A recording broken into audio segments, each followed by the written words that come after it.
Let's also try and analyze what perhaps could be the retaliation from India. We've got Anup Wadhawan, former Commerce Secretary as well, joining in on the show right now. Mr. Wadhawan, thank you so much for taking the time out and speaking with us today.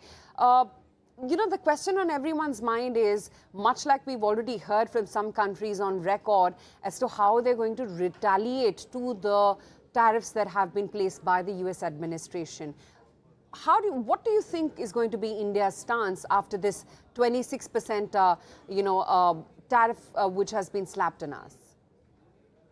Yeah, so I can't really predict too accurately, but certainly, we'll go into a discussion immediately with the Americans and retaliating in the interim till we reach a trade agreement where things settle down. That is certainly going to be an option. If you look at, President Trump's first term when he put the steel aluminum duties, our relations even then were very good with the US.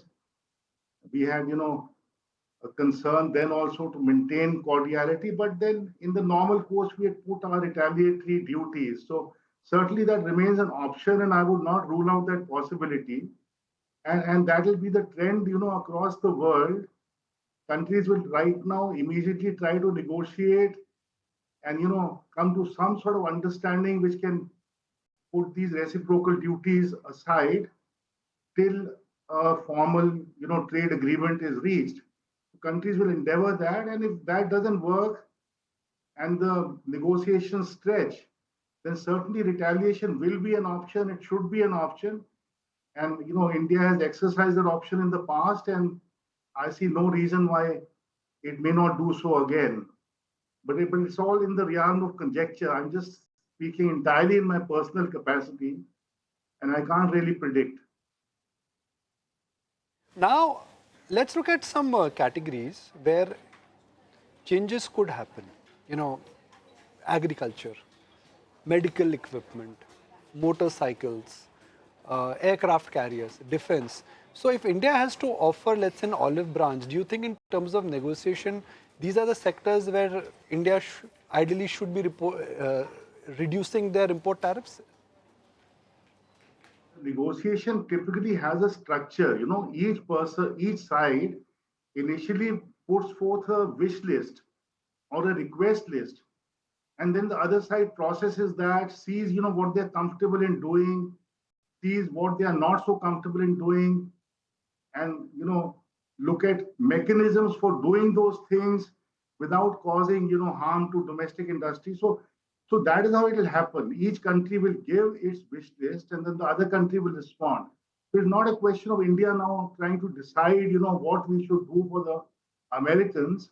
The starting point will be, Americans making a request and India making a counter request, and then you work with that, and ultimately you reach an agreement. Okay, we grant each other these concessions. On these areas, we give some limited concessions with some safeguards. Certain lines which are too sensitive, we keep out. So that is how it happens. You've been part of... offer will be what we will ultimately have to offer will be what Americans are interested in. Their manufacturers are interested in terms of accessing Indian market. Okay. Sir, being the former Commerce Secretary of India, I'm sure you've been part of these negotiations, whether it's FDA negotiations or whether it is WTO negotiations. How does it start? And when do you think, how does the whole process start? How many months does it take? How does it end? I'm just trying to understand the whole methodology here.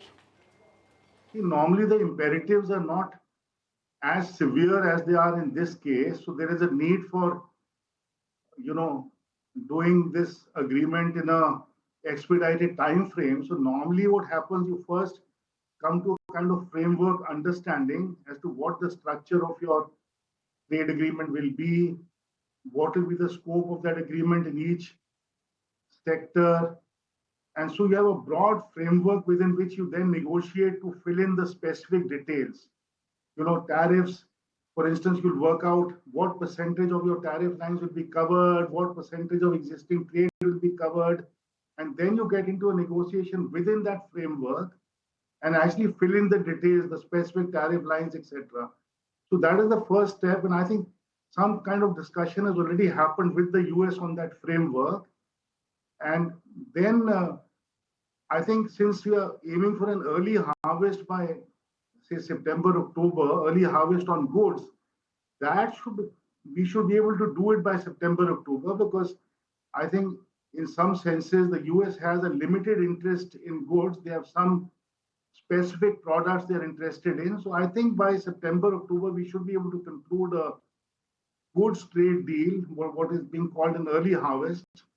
And then you go on to the other things which are, less immediate in their importance. But otherwise, the normal trade agreement is very protracted. The discussions are very protracted and go on and on. But this is a very special case, and an early harvest can be targeted, which can, happen quickly. Yes, in wait and watch mode, what can one say? Thank you so much for your time today, Mr. Wadhawan. If you like this video, then like, share and subscribe to ET Now.